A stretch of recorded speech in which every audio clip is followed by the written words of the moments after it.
Well, let's go to our text. Now, our text today is going to be John chapter 10, verses 10 and 11.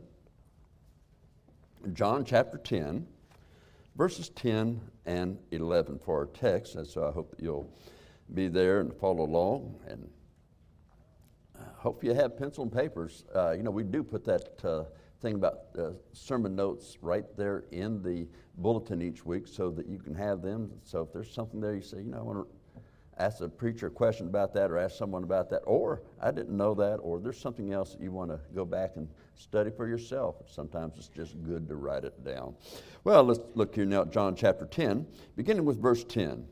The thief cometh not, but for to steal, and to kill, and to destroy.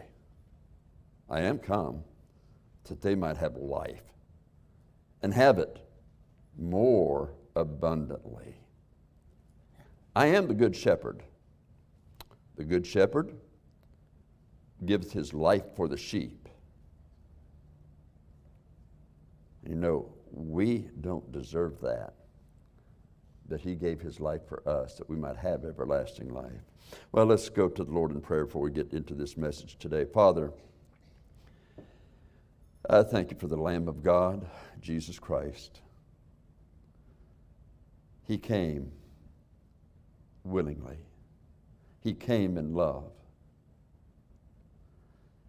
And the greatest heartbreak he has is when he has to say to someone, "Depart from me, I never knew you," for they have rejected Christ as Lord and Savior.